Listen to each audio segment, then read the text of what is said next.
you. You have stolen my dreams and my childhood with your empty words, and yet I'm one of the lucky ones.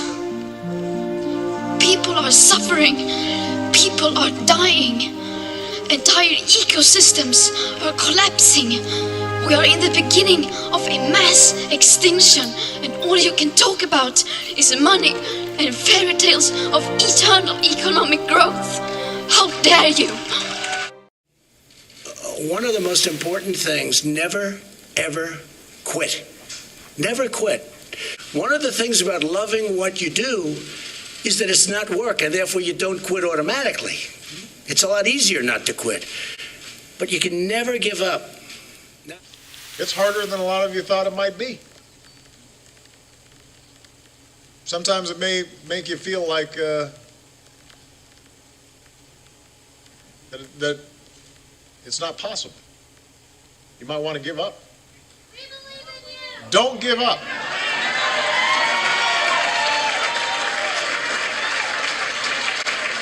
I don't want you to feel discouraged.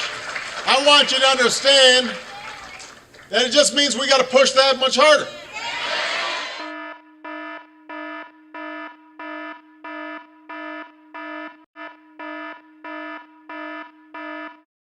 For God so loved the world, that he gave his only begotten Son, that whosoever believeth in him should not perish, but have everlasting life.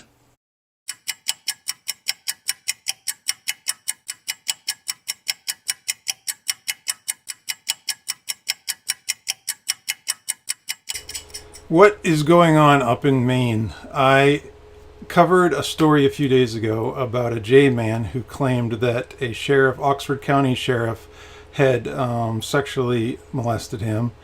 I covered a story before that about the Maine prison system actually fixing a man's erectile dysfunction, and then he gets released from prison after they fix him, and he goes out and rapes some women.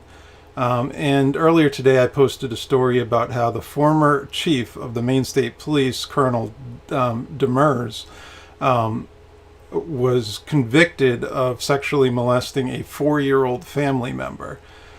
I cannot believe what I'm discovering about sexual misconduct in Maine. And of course, YouTube is flagging all my videos because I'm using words like sexual and erectile dysfunction and all this, so none of my videos are getting monetized while I'm posting all this. So literally the chump change that they do give me off the advertising is completely gone posting about sexual misconduct in Maine.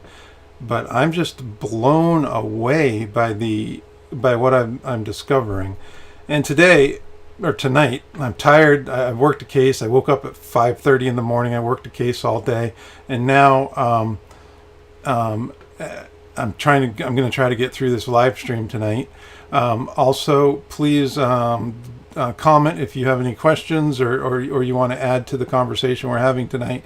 But I wanted to go through this case, and this story broke about 5 years ago about some police officers in Biddeford that were accused of sexually abusing a young boy that grew up in Biddeford.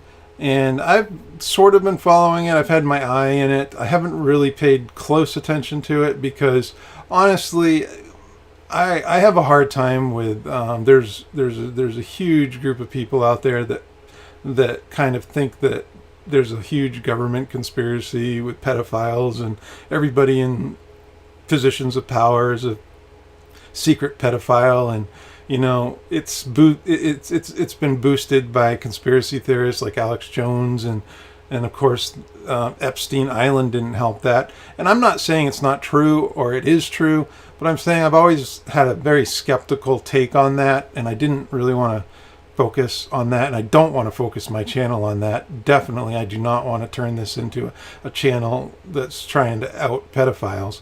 But when we see legitimate stories like the story of former Chief Demers and the sheriff in Oxford County and the Maine State prison system, these are legitimate stories. These are things that actually happened. It's disturbing. It's highly disturbing. And what I wanted to do tonight is go through this Biddeford, Maine Police Department sexual abuse scandal story from beginning to end. One of the first stories that came out about this was actually done on TV on WMTW Channel 8, which is an ABC affiliate in Maine. And the story is basically allegations of sexual abuse at the hands of the Biddeford at the hands of a Biddeford police officer have been forwarded to the Attorney General's office. Matt Lazone, I hope I'm pronouncing his name correctly, 30, claims an officer sexually abused him when he was a teenager.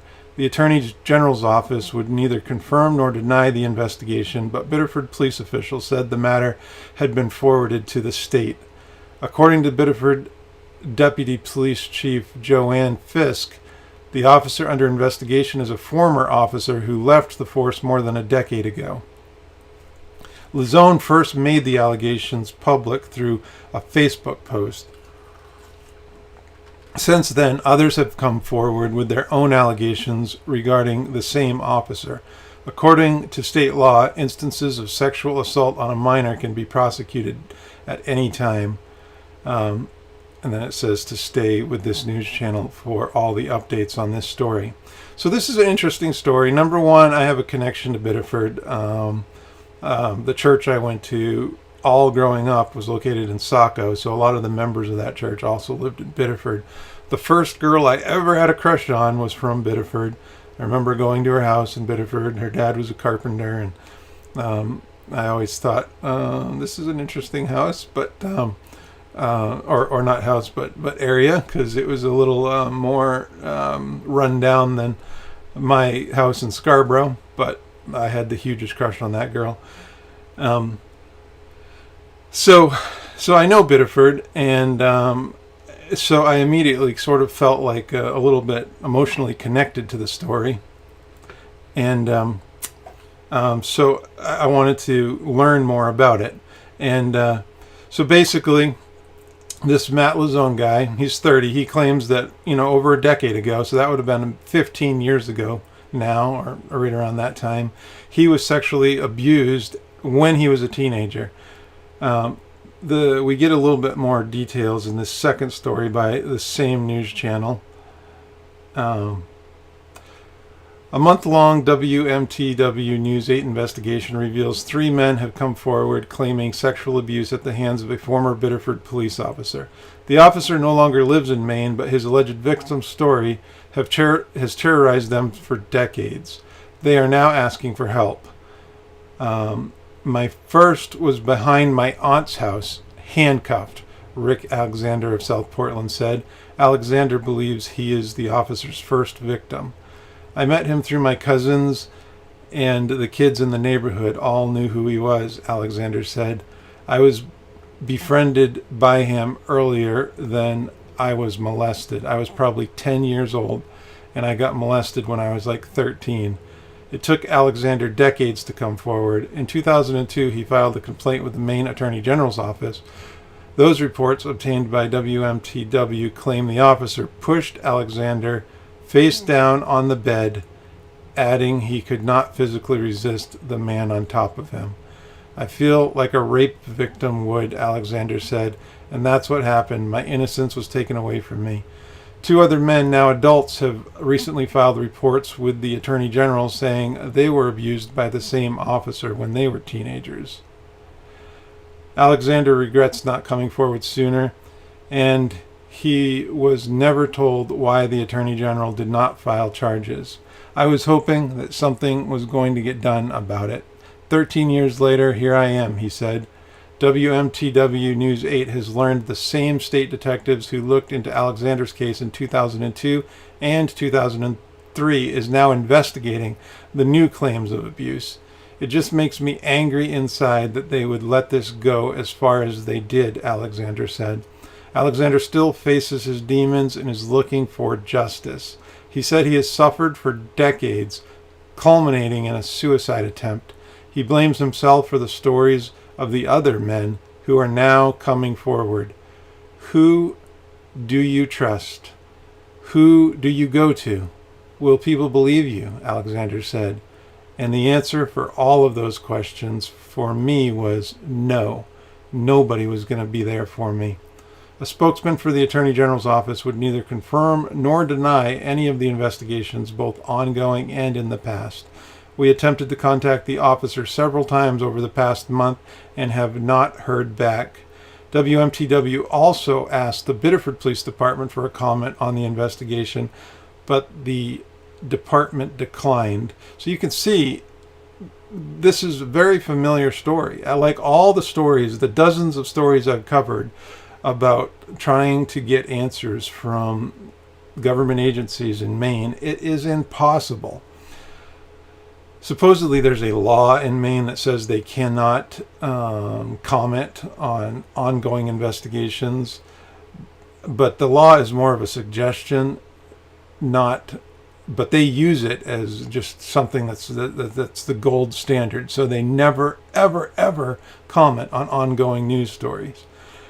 But this is explosive. So now we have multiple teenagers, 3 teenagers now, that are making accusations against this same Biddeford Police Department officer.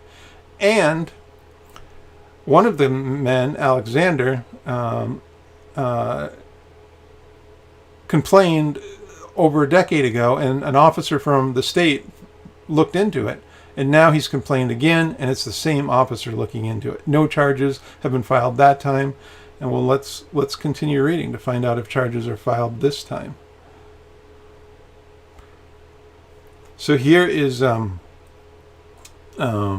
what's his name? Matt Lazone. Here's a picture of him. He's a professional-looking guy. Looks like a credible guy just by looking at him. Of course, you don't know until you kind of meet him in person and cross-examine him, but just based on appearance, he looks like he's put together. And I'm not saying that makes him more credible or not. I'm just saying that's my impression when I look at his picture. In an exclusive interview with WMTW News 8, Matt Lazone, 30, said he was frustrated with the state's response. I totally respect protocol, and I totally respect that people are innocent until proven guilty, and I respect that everybody deserves and should have a fair and objective process and investigation, Lazone said. I don't believe that that's happened. Lazone, who grew up in Biddeford and now lives in Boston, another connection I have to the case because I live in Boston. I love Boston. Brought forward his allegations about sexual abuse at the hands of a former Biddeford, Maine police officer last October. The alleged abuse, he said, happened when he was a teenager. I have now spent over 6 months, a lot of time, a lot of money, using a lot of connections to get to the point where it is still not clear what is happening, Lazone said. When I think about the progress that gives me the most hope, it hasn't been through the current system. That system includes the allegations forwarded from Biddeford police to the Attorney General. Last week, the Attorney General's office confirmed to WMTW News 8 that it was investigating a case of sexual abuse from the late 1990s, but would not name the officer involved nor the alleged victim. Lazone has taken to Facebook calling for the chief and deputy chief to be put on paid leave during the state's investigation, saying that this would help other survivors of sexual abuse come forward. I'll never forget the first post that went up. Having a guy call me and say to me, I just read about your story. I was about to kill myself and you just saved my life, Lazone said. Lazone is also concerned authorities are not doing enough for him, he said. There are far too many questions for us not to look back at the last few decades and say, did we do enough to protect kids from being sexually abused, Lazone said. Lazone said he hoped federal authorities jump into the investigation for a complete out-of-state look at what has allegedly occurred. Lazone also plans to speak at Tuesday's Biddeford Council meeting, asking councilors to take action at the city level. So there are definitely some things that ring extremely true about this story. Oh, I'm sorry, I didn't have it in sight the whole time. That ring true about this story, because this case already is developing very similar to cases that I've covered in the past, dozens of cases. And I wouldn't be surprised if some of the same names pop up, like in some of the other cases that try to cover up police misconduct. One name that I fully expect to pop up in this case is Brian McMaster, because he seems to always be in the mix when it comes to police misconduct, going all the way back to the 80s and 90s. It's insane how that guy is just covering up for police misconduct at all the time, at so many different levels. So we go to the town hall meeting. Here's a picture of what happened in the town hall meeting. There are people, well, this is before social distancing. But anyway, the headline is "Tempers Flare as Alleged Biddeford Sexual Assault Victims Speak." Alleged victims and audience members at Tuesday night's Biddeford City Council meeting called for the city leaders to resign amid an investigation into sexual assault at the hands of 2 former city police officers. So now a second officer has been added to the list of officers that have sexually assaulted minors. But we don't have either of their names yet. We'll see if that pops up later here. Matt Lazone, 30, came forward at the meeting saying he was assaulted as a teenager by then Biddeford police officer Stephen Dodd. So now we know Stephen Dodd was the police officer who sexually assaulted Lazone. Dodd joined the Biddeford Police Department in 1978 at 21 years old. He retired in June 2003 at age 46, surrendering his certificate of eligibility with the Maine Criminal Justice Academy. Lazone has brought his allegations to the Attorney General's office. "I do not believe that a fair and objective investigation is happening," Lazone said. "I have concerns about what's happening here, and I have concerns about what's happening at the Attorney General's office." Another man, Rick Alexander, who also spoke at Tuesday's meeting, claims Dodd sexually abused him in the 1970s. Other alleged victims came forward Tuesday night, including 2 men who said a different former Biddeford officer sexually abused them. We'd like to know why you're not helping us victims, said Bobby Calix. "We're here asking for your help." City leaders said before Tuesday's meeting that they are following state law and protocol by forwarding the allegations to the Attorney General's office. They also cited a letter sent to WMTW News 8 David Charnes, he's a reporter, laying out why investigators, Biddeford police, and city leaders cannot comment on the investigation. In the letter, the Attorney General's office confirmed it was investigating a case of sexual abuse from the late 1990s, but would not name the officers involved in the alleged victim. The letter also indicated the Biddeford Police Department was complying with the investigation. "I and all city councilors are very concerned about recent allegations that 2 former Biddeford police officers sexually assaulted young boys of our community 15 and more years ago," Mayor Alan Cassavant said in a statement. "We take these charges very seriously. We demand a thorough investigation. I can assure you that the City of Biddeford and the Biddeford Police Department will continue to do what is necessary in accordance with state statutes and laws governing personnel to facilitate and assist the Attorney General's office in their investigation." Many people in the council's chambers Tuesday asked for more than an investigation. They want the chief and deputy chief to be put on paid leave while the investigation is underway. "What is the city waiting for to take action?" said Bob Provencher. "Inaction or sexual abuse is the crime, can also be a crime." Tempers flared when the council adjourned before one speaker could finish. "Step down," people yelled. The mayor also said he is frustrated. Remaining silent is difficult and frustrating for me as your mayor, and it is equally difficult for members of the city council. But we all agree that the most important outcome of the investigative process is that the truth be discovered and justice served if evidence suggests that crimes have been committed. Cassavant said, he's the mayor, of course. Accordingly, we will continue to follow the laws of the state of Maine to ensure complete and thorough investigation. The city will be scrupulous in ensuring that it will not engage in any conduct that will potentially prejudice the Attorney General's ability to convict an individual if it decides to pursue criminal charges. And at the end of the meeting, the council unanimously passed a resolution asking the Attorney General's office to complete its investigation as soon as possible. A lawyer for Dodd has not returned calls or messages to that reporter. Let's take look at a few of the comments here. I'm not sure. Let's see here. What is their stepping down going to do? Yeah, I think it's just sort of a symbolic thing that the victims wanted to show that they're taking it seriously.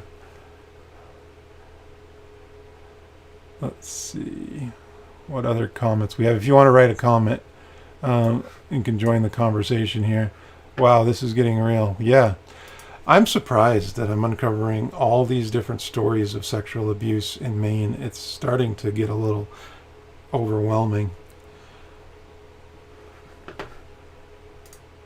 State action.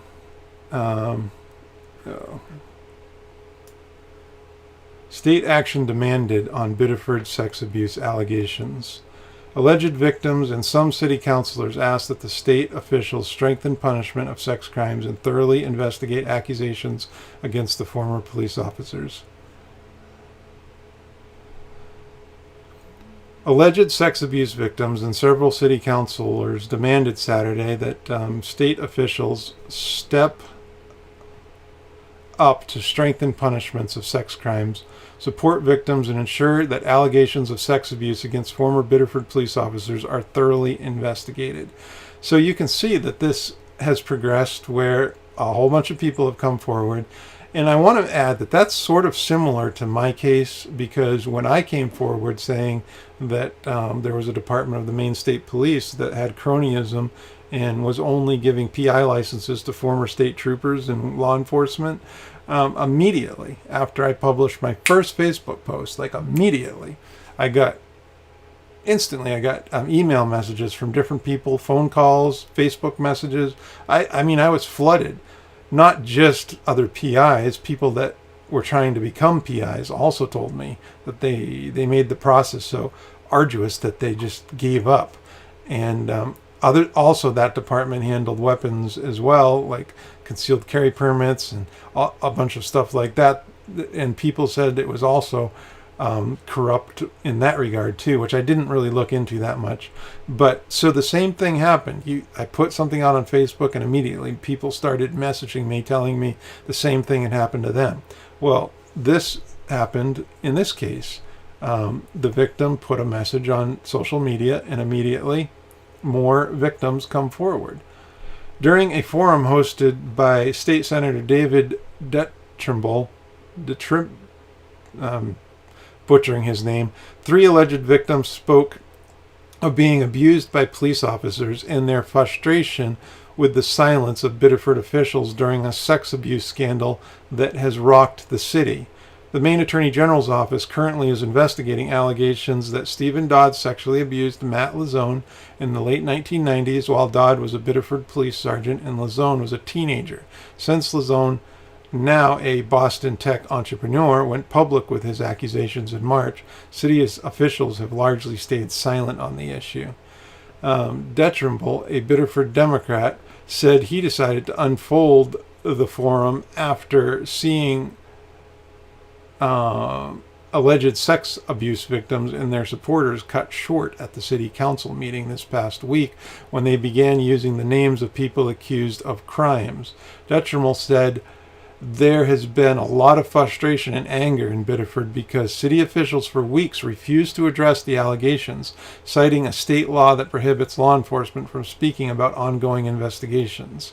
I've looked at that law, and it's more of a suggestion. They still can talk about it, and the punishment for violating that law is very subjective, let's say, or not clear. And also, if that is truly a law that is enforceable and will make people, will get punished for it, then why do the state police comment on some unfolding investigations but not others? It doesn't make sense. So there's no consistency. So, and it's potentially an unconstitutional law. So if you're asked, it's the old question. If you're asked to do something that is against the Constitution as a law enforcement officer or public official, what do? Do you follow the Constitution, or do you follow the illegal law that the state in this case has passed?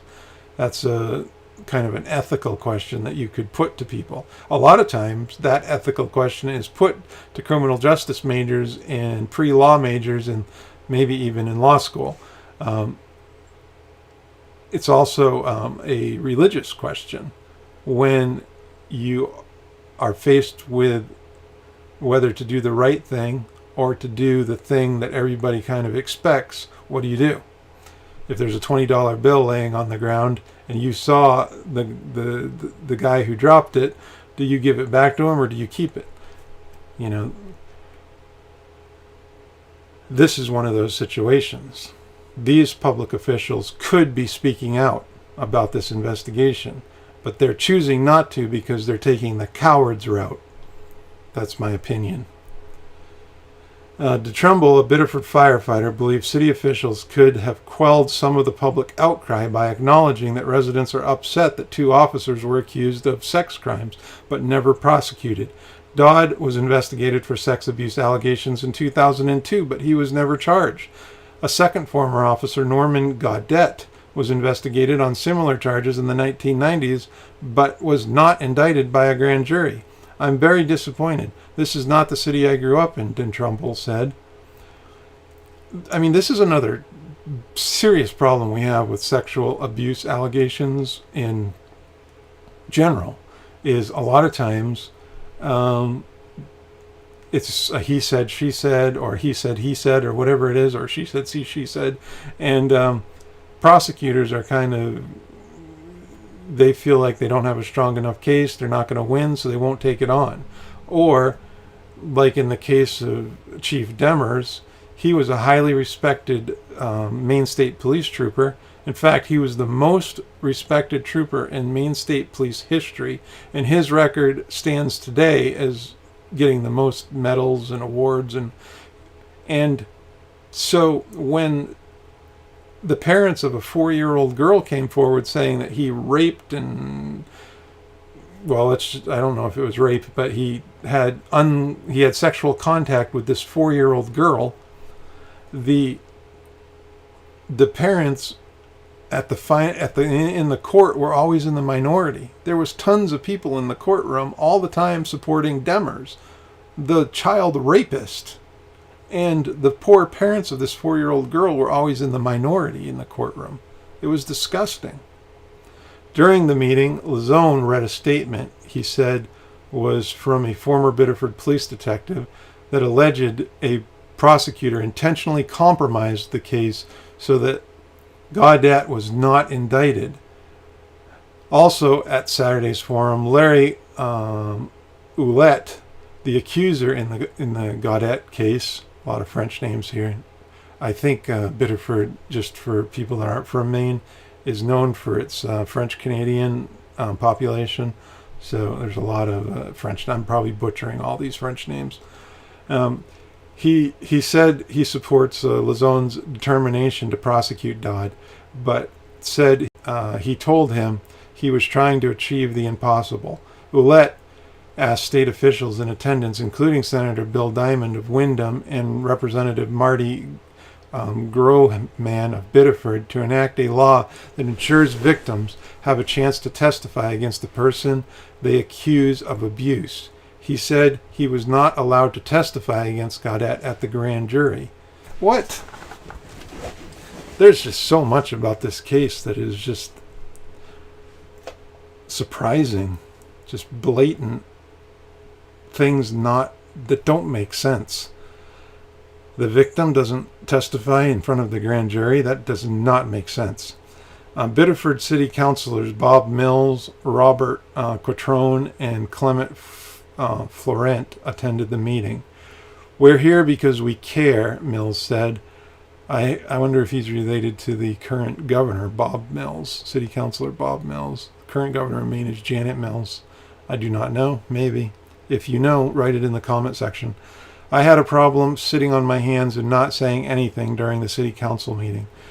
DeTremble said he and Lazone are scheduled to meet with Governor Paul LePage this week and will share with him the concerns expressed at the forum at the request of the city council. DeTremble is also exploring the possibility of eliminating from state law the provision that prohibits officials from commenting on active investigation. Fred Staples, a former city councilor, said the time has come for officials to stop abuse and hold perpetrators and the people who cover for them accountable. "I am angry, and I think everyone should be angry about this," he said. "We need to do something, and we need to do it now." So you can see the frustration is starting to really mount as this case progresses, and there's a lot of resistance to it going forward. Let's look at the comment section here.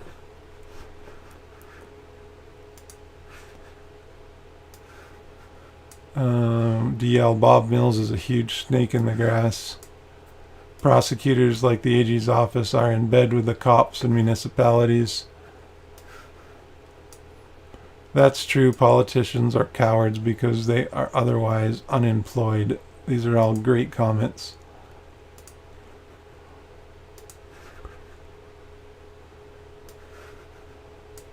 Are current lockdowns related to high areas of sex abuse? That's an excellent question. I wonder if lockdowns are making sex abusers more bold, and as we come out of this pandemic, stories like this will start becoming more prevalent.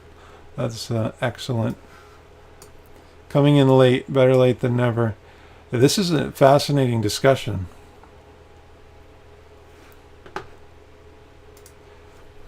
Biddeford mayor calls for hard evidence from critics of police corruption. Backers of those who allege former police officers sexually abused them say they don't trust officials enough to submit written statements. That actually happened in my case too. When it came to crunch time, and it was time to start getting affidavits signed and prepared by people didn't want to do it. In fact, when I made an internal affairs complaint to Lieutenant Anna Love, back when I still thought that the police would properly investigate things, I was definitely naive.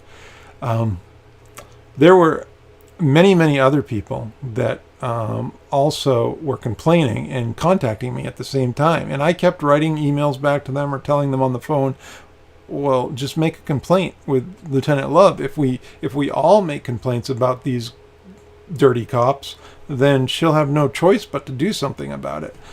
But they were convinced that she would not do anything, and so they refused to send her a complaint or contact her because they just thought she wasn't going to do anything, and most likely what she would do is rather than investigate their complaint against the officers, she would investigate them to try to discredit them. Turns out they were right and I was wrong. Lesson learned. So the same thing is happening here. Those demanding the suspension or removal of Biddeford's police chief and deputy over the handling of sex abuse allegations against the former officer more than a decade ago must provide written statements and hard evidence, Mayor Alan Cassavant said Thursday. Cassavant issued a statement outlining his position early Thursday. Hours later, a majority of about 20 people who spoke at a 7 p.m. hearing asked the city council to place Chief Roger Beaupre on paid administrative leave, arguing that the alleged victims would then feel more comfortable about coming forward. Oh, so to answer the question that the person in the comments said, that's another reason why they wanted to suspend or put them on paid leave, to make more victims feel comfortable about coming forward. Because I suspect it's just not these 2 or 3 victims that are coming forward. I suspect that there's a lot of young kids in Biddeford that were sexually abused. And they didn't come forward, and their names aren't in these articles. Cassavant adjourned the meeting abruptly after about 90 minutes, interrupting a couple of city councilors who tried to speak and drawing howls of protest from the crowd, mostly critics of Cassavant in the council who want an immediate response to the sexual abuse allegations, which the Attorney General's office continues to investigate. So I can imagine, just thinking outside the box, the meeting got, pretty heated. Maybe there was some yelling going on. I wasn't there. If anybody in the comments was in the meeting, give me your take. But I wasn't there. And so the council members were probably feeling like it was getting a little out of control. And so they cut the meeting off short because they just felt intimidated by it all. What is DL said? Biddeford Police Chief Rogers Beaupre cannot be trusted. Personally witnessed and experienced his tactics. All right, so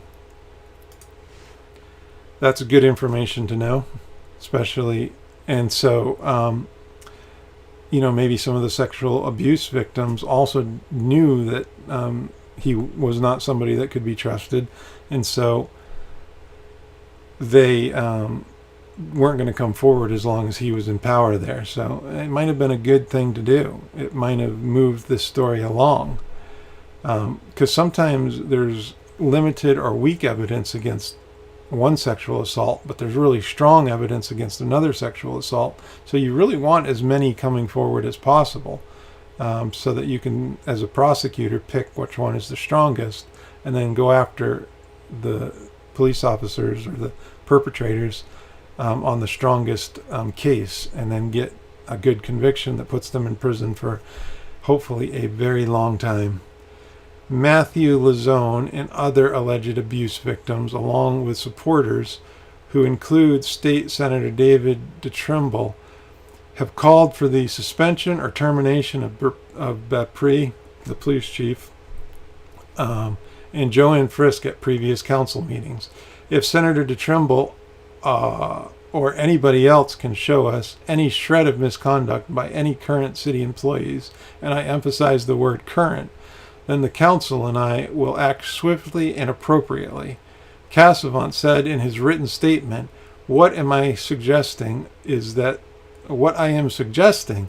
submitting hard and factual evidence is a much more effective and direct route to justice than whispers, hysteria, and innuendo posting indiscriminately on Facebook.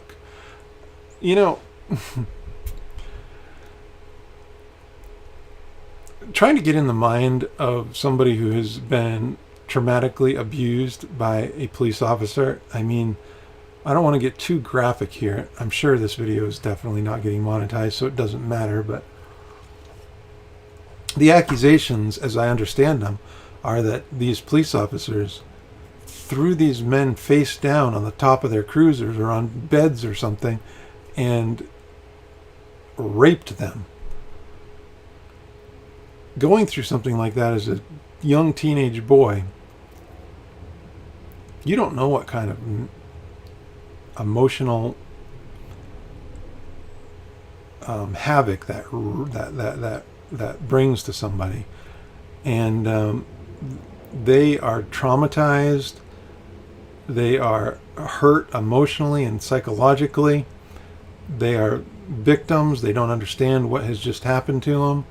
They feel ashamed that it happened to them. I mean, I know pretty much firsthand that when you're abused as a young person, a teenager or younger, that it takes more courage than most warriors on the battlefield have to come forward. And if you choose to come forward on social media, that should be respected. It shouldn't be denigrated like it is right here. This disgusts me. The police should respect the anonymity or the security of writing something on social media in the privacy of your own home has on the ability for people that have gone through traumatic sexual abuse to actually get their story out there. But for the invention of social media, maybe the Catholic sex abuse scandal in Boston would have never ever happened. And those boys would all still be silent, drinking their pain away with alcohol and whatever else they did in order to cope with the trauma that those priests put on those boys. The same with this situation. Those police officers traumatized those boys, and they did more than just these 2 or 3 that have come forward. A lot more are out there. And if social media is the way that they get their story out, then that's the way their story has to come out. And public officials that denigrate that method should be ashamed of themselves. They should be voted out of office. If they are still in the city council office in Biddeford, they should be gone. You don't denigrate a victim of sexual abuse from telling his story, no matter how he wants to tell his story. This just upsets me. Kavanaugh said he would prefer affidavits or notarized statements, but would also accept signed statements, which would be forwarded to the Attorney General's office. Both Detrimal and Lazone said Thursday they would not provide such statements. They have told their story.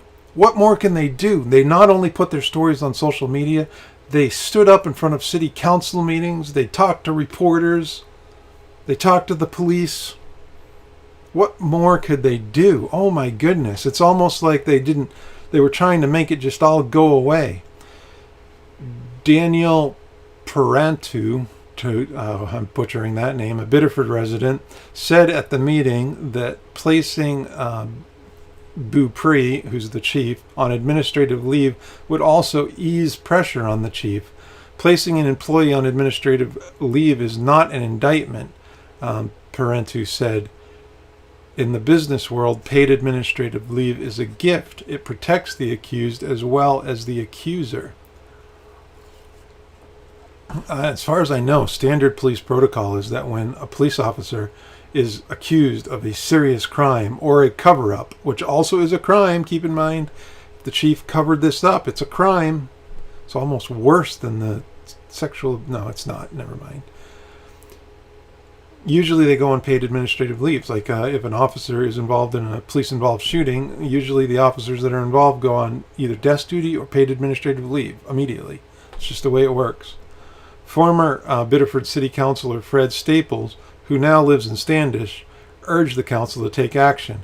Waiting for the state to complete its investigation only hurts the alleged victims, he said. If I was still in a councilor position, I'd be making a move to have the chief placed on paid leave, Staples said. This is all new territory and it's weird stuff. But please find it in your hearts to understand that this is not an indictment of the chief. Make him step aside so the victims can feel comfortable coming forward. Lazone 30 initially used social media to make public allegations that he was abused by former police officer Stephen Dodd as a teenager. Since then, others have stepped forward to say that they too were abused by former city police officers. "We want the truth," Cassavant said in his statement. "If anybody can show us the slightest indication that the chief or deputy chief mishandled these complaints, then by all means, please do." DeTrumbull,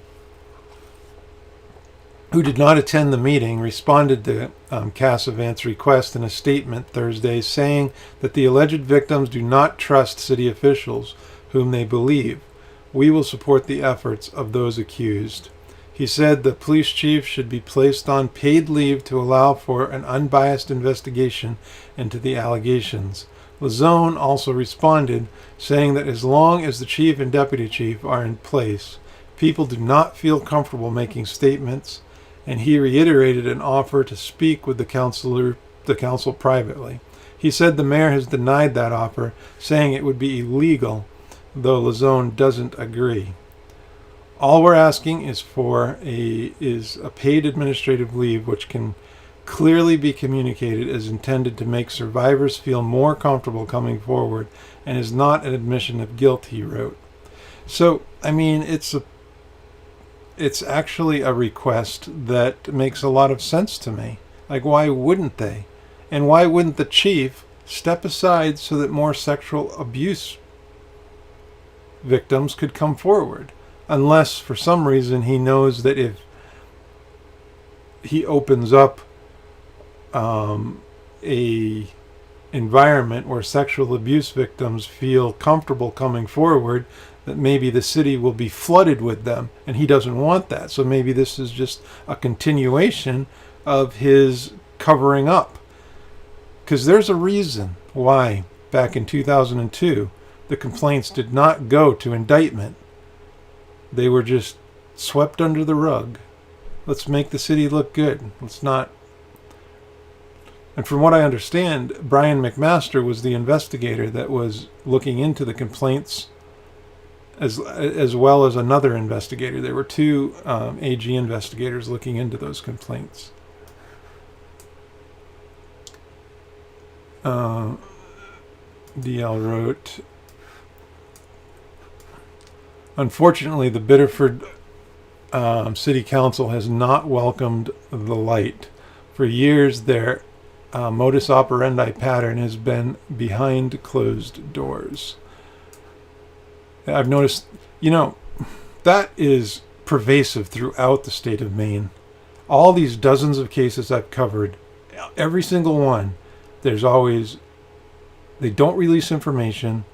Actually, what's interesting about my case, and a lot of, if you don't know what my case is, I was denied a private investigator license in Maine based on social media posts. But in my case, the reason why they denied me was because of social media posts about a police-involved shooting in Vassalboro involving Ambrosia Fagree and Cadhar Bailey. And they were saying that I made false statements while the investigation was unfolding.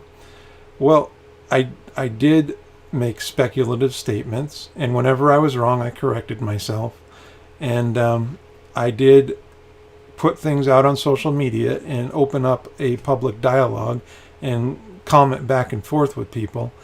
And at any point during that period when I was commenting on the Amber Fagree shooting, the state police could have clarified anything I got wrong simply by coming out behind their gate, their curtain, and telling us what actually happened. But they conducted their entire investigation behind closed doors in secrecy and would not release pertinent information. So I was piecing it together. I figured out that Lieutenant Ireland was off duty when the shooting happened. The news didn't figure that out. The state police didn't tell anybody. I was the one that figured that out. I figured out that the shooting happened on the same street that Lieutenant Ireland lived on. The media didn't figure that out. The newspapers didn't figure that out. I figured that out. I figured out that Lieutenant Ireland, it happened really close to his house, and I figured out that no drug or alcohol test was done on any of the cops that were involved in that shooting. The newspapers did not figure that out. The media didn't. The state police didn't release that information. Even in their final report, they didn't release that information. I figured it out. So by having a public debate in the new digital public square about unfolding news stories is an important exercise of free speech in our country. And who do you want commenting on unfolding news stories involving the police? I would think that a private investigator that offers his 2 cents on different things would be a good addition to the public discussion we're having in our country. So you're right. They don't need to be so secretive, because all secrecy does is lead to rampant speculation. And when people are speculating based on limited information, sometimes wrong conclusions are drawn. But the police and the state could eliminate that by being more transparent. Every single state out there that I can think of, after there's a police-involved shooting, the next day the 911 call and the dash cam footage is released to the media. In Maine, it never gets released. Think about that. It's disgusting. Judge rules for Biddeford and its police chief in sexual abuse lawsuit. Is that a link to an article? If you have... So the last article that I found about this, the most recent one, is this one. Judge rules for Biddeford and its police chief in sexual abuse lawsuit. I think this is the one. Oh yeah, it's the same article that you mentioned. Here's a picture of Lazone.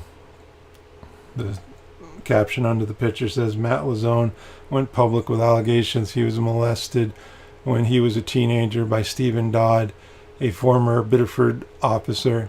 Other men later came forward with similar accusations and claimed police chief Roger Beaupre knew about the abuse and did nothing to stop it. Those are pretty serious allegations, but they appear to be true.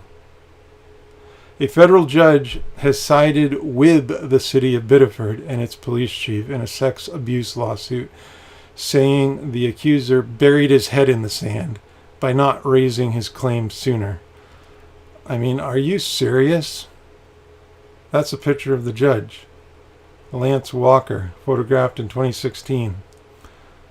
Matt Lazone, who grew up in Biddeford, first made public accusations against former police officer Stephen Dodd more than 4 years ago, in 2015. In 2015, he said Dodd sexually assaulted him years before, when Lazone was a teenager and Dodd was a patrol officer. After Lazone shared his story, other men came forward with similar accusations against Dodd and another former Biddeford police officer. The alleged victims claimed Biddeford Chief Roger Beaupre knew about the abuse and did nothing to stop it. Lazone sued Dodd, Beaupre, and the city in state court. The case was moved to federal court in 2016. More than 3 years later, U.S. District Judge Lance Walker granted a motion Tuesday for summary judgment by the city and the chief, deciding the case in favor without a trial. Are you kidding me? Are you kidding me? Sometimes I just look at our justice system and I get so disgusted. I mean, you want to believe in the justice system we have, but doesn't a victim of sexual abuse deserve to have his case heard in front of a jury? Walker said the lawsuit against the city and the chief is barred by the statute of limitations for civil rights claims, which in Maine is 6 years. He said Lazone knew Dodd was a Biddeford police officer and investigated his legal options years earlier. Lazone argued he was not aware until 2014 that the city and the chief knew about similar allegations against Dodd, so he should be able to bring his lawsuit despite the timing. So Maine passed the law that there's no there's no statute of limitations on sexual abuse, but obviously, I guess there's a 6-year limit on civil rights accusations against a police officer who raped you. I mean, seriously, that law needs to be changed. Plaintiff did not exercise reasonable diligence in pursuing the claim. He was a kid. He was sexually abused. You got to give him time to process it all. The facts underlying his claims against the city of Biddeford and Chief Beaupre were not inherently unknowable, and yet, for his own personal and perhaps understandable reasons, plaintiff buried his head in the sand. This choice was his to make, but it does not obviate the statute of limitations. The city and the chief released a statement in response to the judge's decision. We continue, quote, we continue to maintain that the city of Biddeford and Chief Beaupre conducted themselves appropriately and in accordance with the law at the time, in accordance with the law at all times, and are therefore grateful the lawsuit has been dismissed. We do not condone sexual misconduct of any kind and encourage all victims of sexual abuse to seek assistance and report any violation that was committed against them, the statement said. Oh, isn't that sweet of them? They don't condone sexual misconduct against people, yet they do everything possible to make sure that justice is not done in this case. I mean, if they truly cared about justice being done, they wouldn't even have filed that motion. Let's be real. We don't have a system where the government they're out for the best interest of the citizens. The only thing the government cares about is their own best interest. And this is proof of it, because if those city officials cared about justice, they wouldn't have filed that motion to dismiss that case. They would have said, well, the statute of limitations has passed, so we potentially have a motion, but this victim deserves to be heard. That's what they would have done. That would have been the right thing to do. Then you could respect these city officials. But they're gonna be cowards and hide behind some legal technicality. It's shameful. Shameful. Attorney Walter McKee, who represents Lazone and 2 other plaintiffs in similar cases, said they will likely appeal. The court, in essence, said that Matt was supposed to investigate the chief's involvement years ago when it was something Matt had no idea about in the first place, McKee wrote in an email.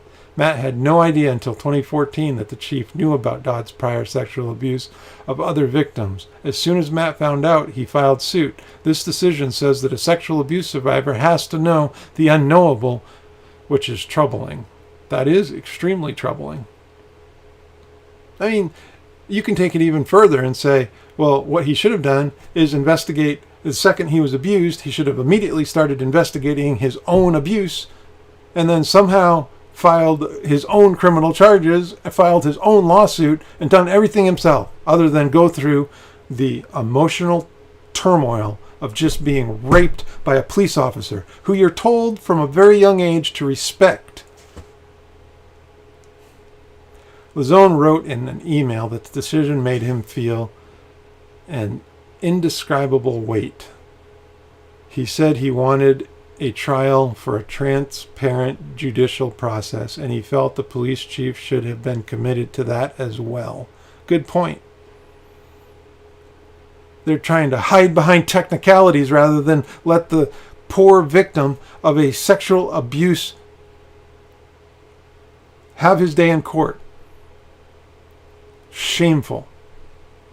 These officers, these people that let this happen, whoever the lawyer was that filed that motion for the state, they should all be ashamed of themselves. I actually covered a case a few weeks ago about Doloff, the Doloff case, a yoga instructor who was accused of murdering her husband. And the prosecutor, Anderson, I think her name was, Stephanie Anderson, cared more about winning that case than injustice, because that case reeked of reasonable doubt. But the prosecutor just doggedly went forward with her prosecution, ignored all the stuff about reasonable doubt, and Who knows whether Linda Doloff actually committed that murder or not? I will never say one way or the other, but we don't know if she did it, because there is tons of reasonable doubt in that case. Go back and watch that video I did. The same with this case. It seems like the people for the state don't care about justice, they just care about winning. Because if they cared about justice, they would let this case proceed. I felt sadness because it made me feel like this may also happen to other survivors trying to hold perpetrators and enablers accountable, he wrote. I also felt an overwhelming sense of shame that I was too broken and weak to speak up and help make sure others don't experience what I did. This is an especially dark place for me because it feels like a decision like this is telling survivors it is their fault. They are so broken and wait so long to come forward, and yet this happens. He said the judge's comment about burying his head in the sand was particularly hurtful. He said he hopes the federal appeals court will rethink the statute of limitations and that put an end to the case in the lower court. Quote, frankly, maybe this will turn into a gift for survivors everywhere, Lazone wrote. If the First Circuit Court of Appeals decides to address this clearly and unequivocally, that would help to foster so much ongoing healing for survivors. Michael E. Saucier, an attorney from the Kennebec law firm Libby O'Brien, Kingsley & Champion, represented the city in the chief in the case. He said the statute of limitations in Maine for civil rights claims 6 years is longer than in some other states. This Michael Saucier should be ashamed of himself. He's a scumbag. I'm just going to say it. This guy is scum of the earth for filing that claim. Let the guy have his day in court, Mr. Saucier. That's my opinion of you. You're a scumbag for even filing that. It's not about winning. It's about justice. When are lawyers and judges and people in the justice system going to realize that they work in the justice system? And in the justice system, it's about justice, not about winning. By creating a date certain by which people must file their lawsuits, the limitations seek to avoid the loss of witnesses through death or disability, and there were certain deaths of people who were told had relevant information, Saucier said. The statute seeks to avoid the loss of exhibits through inadvertent destruction or misplacement of the passage of time. And again, there were documents that were not available to us. So maybe you're going to win later, but let him have his day in court. Let it go to the jury. It sounds like, based on the stuff that you just described here, you would have won in the jury. Why not let him have his day in court? Lazone's case against Dodd is still pending and could go to trial. Maine law does not impose a statute of limitations for civil claims related to sexual acts toward minors. They do have a statute of limitations for sexual acts when you're an adult, but if you're under the age of whatever it is, 16 or 18, there's no statute of limitations. So if you're watching this and you're the victim of sexual abuse in Maine and it happened before you were 18, go to your local police department and report it, or write your story on Facebook. Write your Me Too story on Facebook, or get it out there. There's no statute of limitations, although Maine will cover it up, so I do feel for you. In court documents, the former police officer said the two had a sexual encounter when Lazone was 16, which is the age of consent in Maine. He has denied the accusation of sexual assault. Court records list an address for Dodd. Dodd is the police officer who raped the poor guy. In Florida, reached by phone Wednesday, he said he had no comment on the case. He referred questions to his attorney, who did not return a voicemail seeking comment Wednesday. The judge's decision details a history of investigation into Dodd for allegations of sexual misconduct in social media, using dating back 3 decades. Walker wrote that the Maine State Police investigating an allegation of sexual abuse by a foster child in 1989, which did not result in criminal charges but did remove Dodd from the list of foster parents. In 2002, the FBI investigated Dodd for his social media use but took no action. The following year, the Maine Attorney General's office investigated another claim that Dodd sexually abused minors, even though the prosecutors decided not to charge him. The judge said they uncovered evidence of other sexual misconduct. The chief suspended Dodd in 2002, and Dodd left the department in 2003. The Attorney General's office again investigated him in 2015 when Lozone made his allegations, but declined to file criminal charges.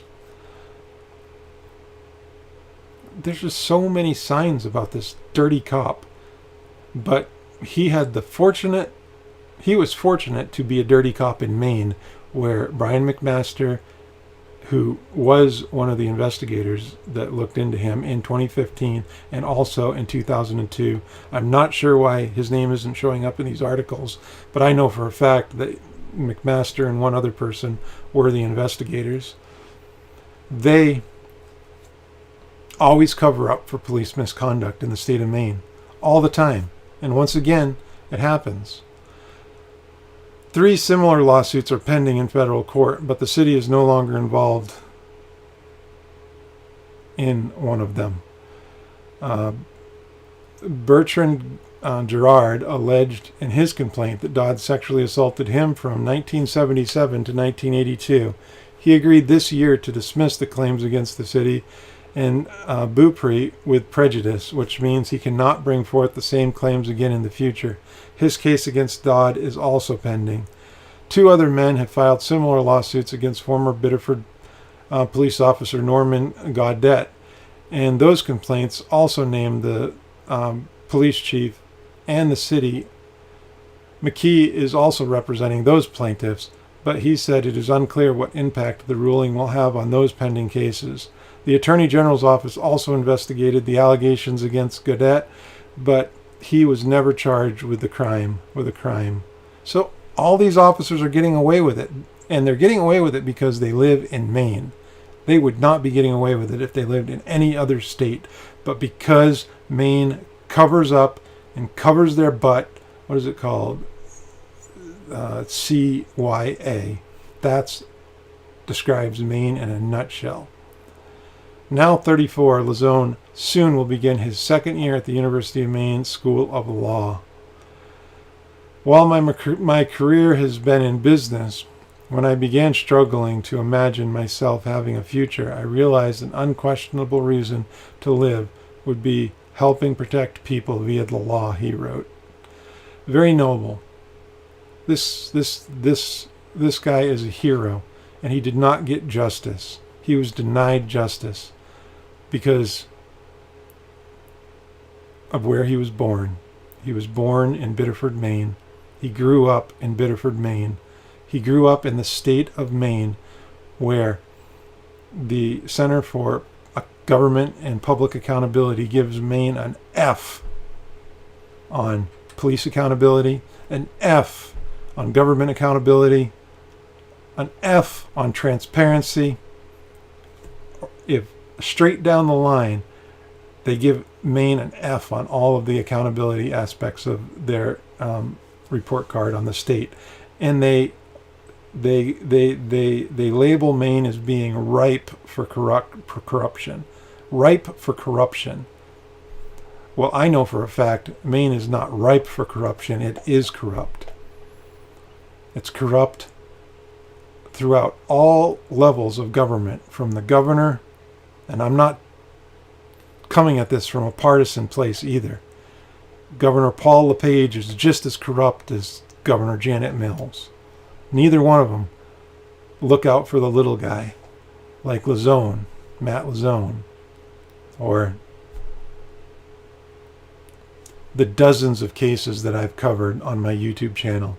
Just scroll down my YouTube channel and start watching the videos of corruption in the state of Maine. It's pervasive, it's out of control, and it needs to come to an end. Hello everyone, new to the channel, great content, thanks. Thank you for coming to my channel. Also, I'm almost over 21,000 subscribers, so share this video, share all my videos, just as you're watching them, just share them, like them. YouTube algorithms actually present these videos to new people more frequently if I get more subscribers, if they're shared, and if they're liked. So the more likes I get, the more this video gets spread around YouTube. That is a little known fact. Although this video, because it's about sexual abuse by a police officer against a minor, YouTube does sort of frown on this particular topic. Matt was young at the time of the assault and was grieving the loss of his dad.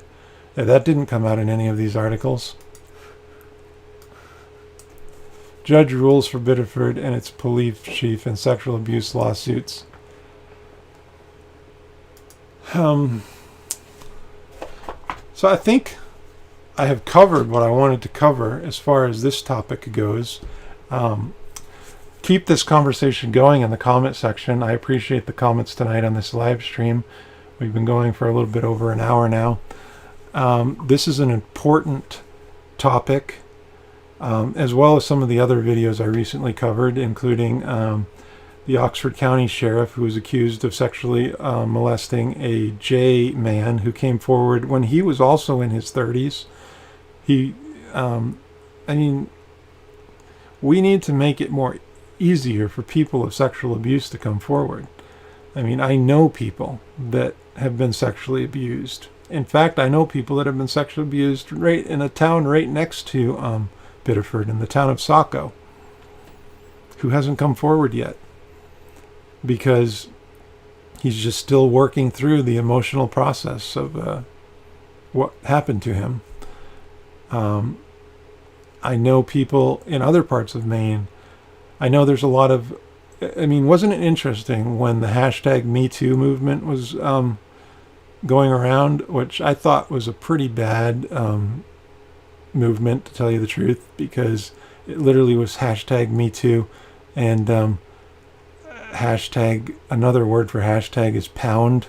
So I just thought that was an inappropriate name for that movement. But when that movement came forward, I thought it was very interesting how so many people felt empowered to come forward and tell their story.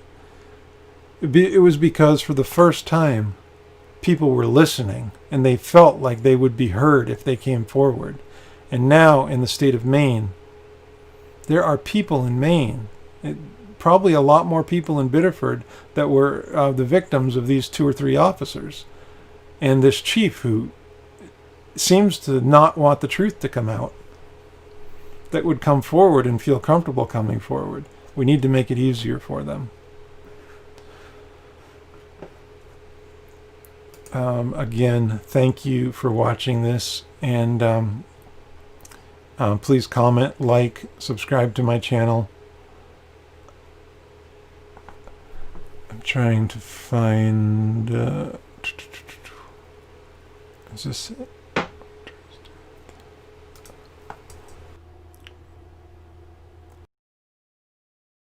Not that. Wrong video. Sorry about that.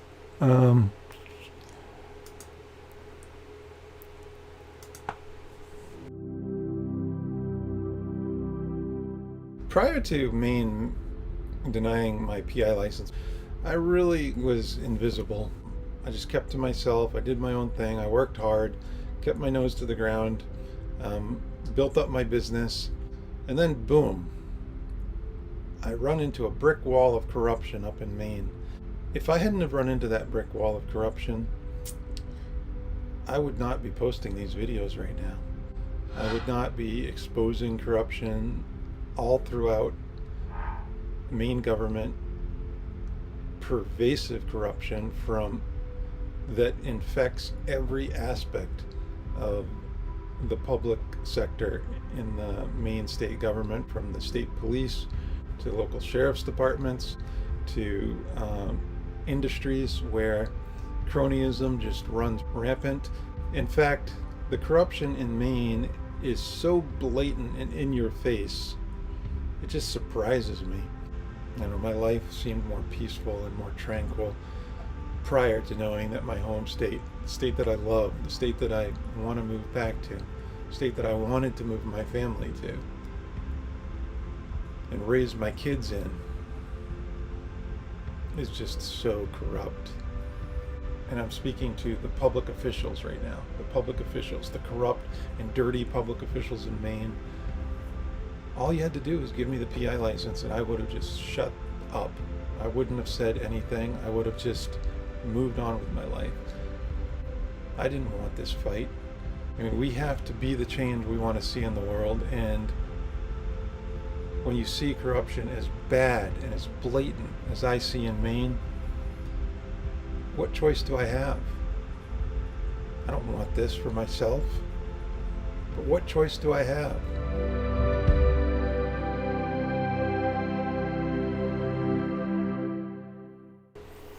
So I learned recently that the state of Maine forwarded a email to my lawyer telling my lawyer that the FBI had contacted them about somebody impersonating me, pretending to be me, and sending threatening letters to people.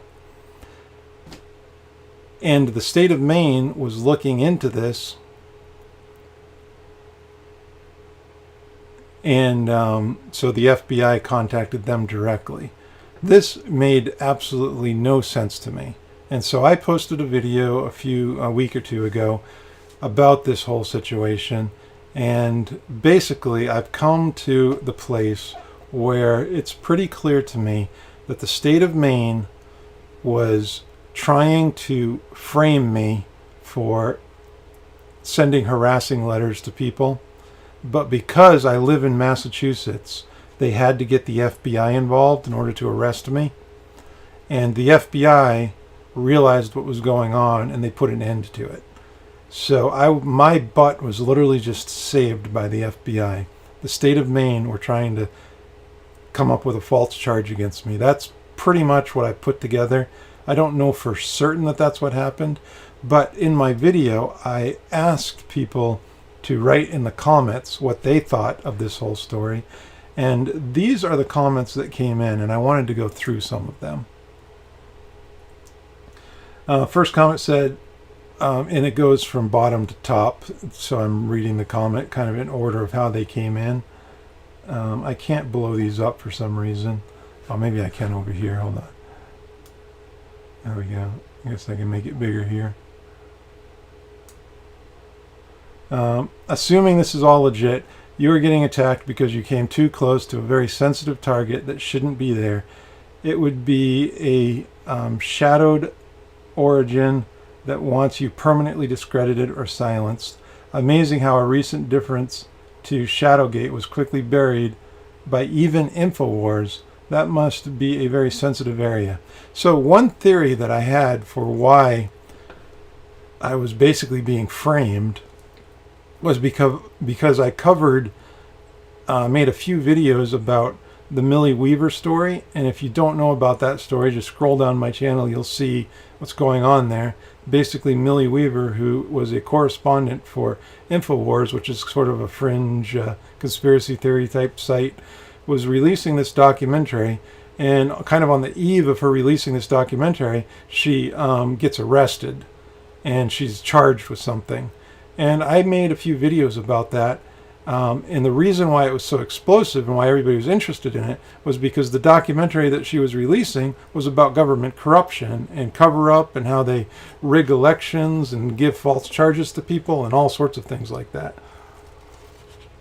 So that was one of the theories of why I was being framed for a harassment charge by the Maine State Police. At least that's what it appears to. I really still don't know for sure because everybody's being so secretive.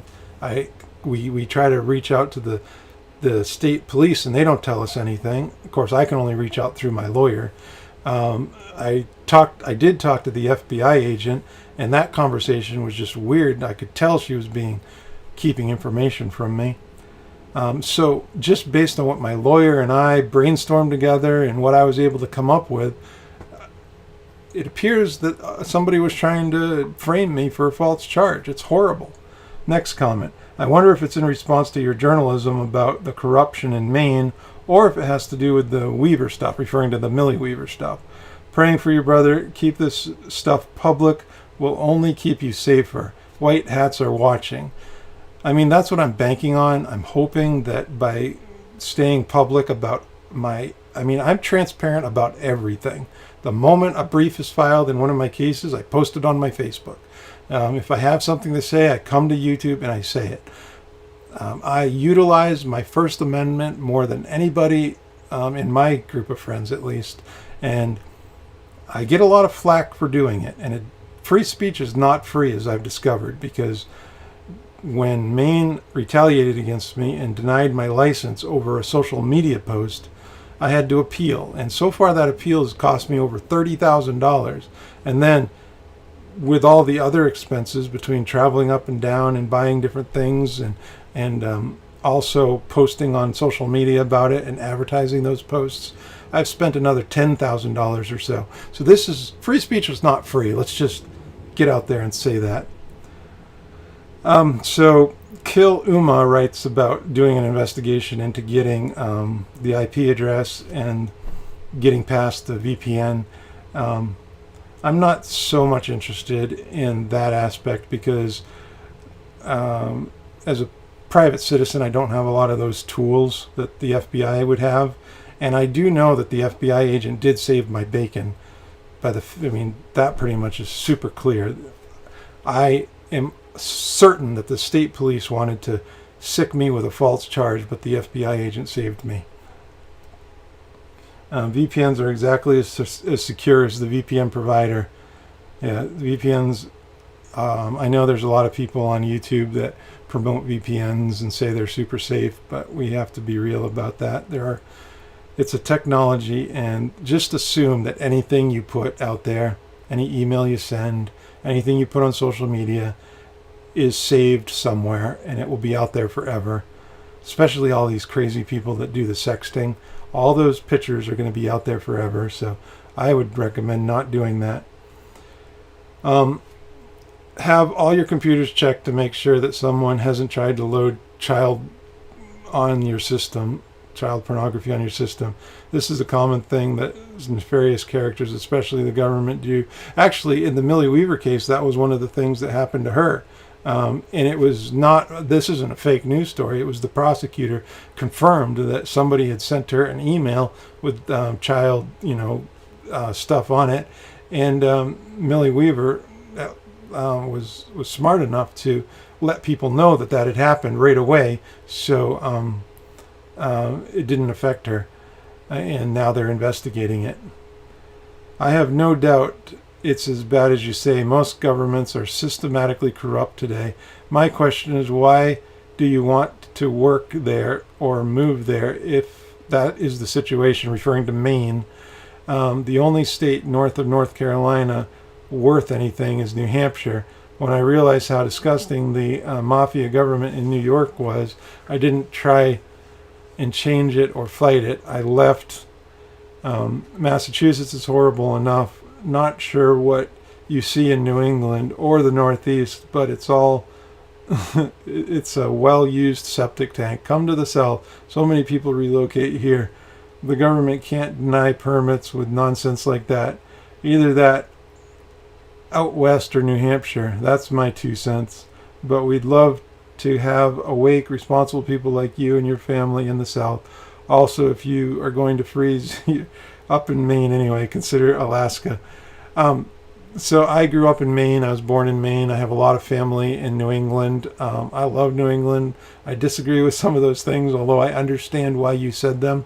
Massachusetts is great. Boston is pretty much the best city in the United States as far as I'm concerned. It's sort of like it's got a small town feel, but it's a big city. That's why I love it. But as far as Maine, I grew up there. All my family's there. My heart is in Maine. I just, what they have done to me up there is just wrong.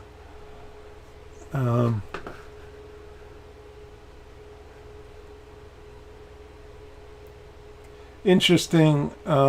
This is all happening when you've been talking about Millie Weaver. Fake phone calls, fake letters, fake emails, classic. Yeah, this person is, I think, saying that I created that email that I showed in the video about this. Not true. It's going to be hard to pinpoint. And that's the problem.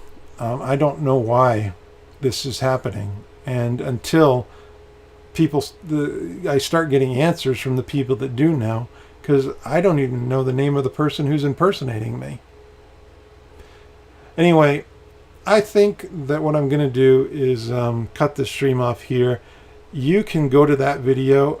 It's called Someone Attempted to Frame Me and Set Me Up on Federal Charges, and you can read through all the comments yourself. Please share this video, share that video. Leave a comment with your theory about what happened. I will read the comments. I think I'm going to do another live stream that goes through these comments at some point, but I just wanted to let you know that I'm still looking into that. I'm trying to figure out what happened. Based on my best guess right now, the state of Maine tried to set me up on a charge. The FBI saved my butt, and that seems to be what happened. So again, thank you for watching this whole thing.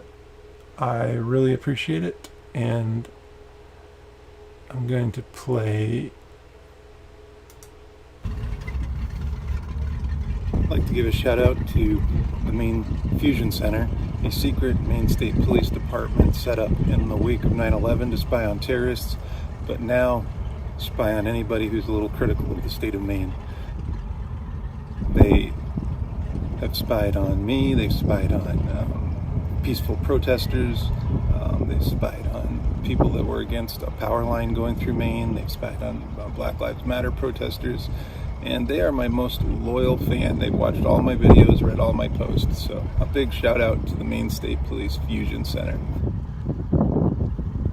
These videos do take a lot of time. I don't make money on them, so if you would not mind, go check out my website, nationalsi.com, and if you know anybody who does insurance fraud assignments, insurance adjusters, lawyers, please email me their contact information so that I can reach out to them. I'm in the New England area. I'm licensed in Massachusetts, New Hampshire, Vermont. I work in Rhode Island, and also I'm down in the South too, in Tennessee. So any of those areas are great. If you know people that are in the industry, please forward their information. It would be very, very helpful. Also check out my store. You can buy cool t-shirts and mugs and different things that help support my work. I just want to get to the truth. That's my goal with every case, with every story that I do, and the truth and uncovering the truth is very important, no matter where it leads.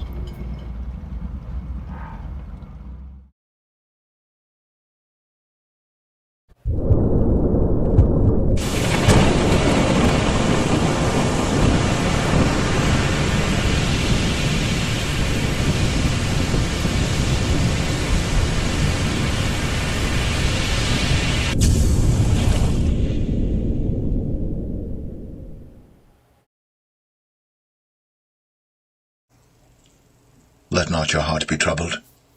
Ye believe in God, believe also in me. In my Father's house are many mansions. If it were not so, I would have told you. I go to prepare place for you. And if I go and prepare place for you, I will come again, and receive you unto myself, that where I am, there ye may be also.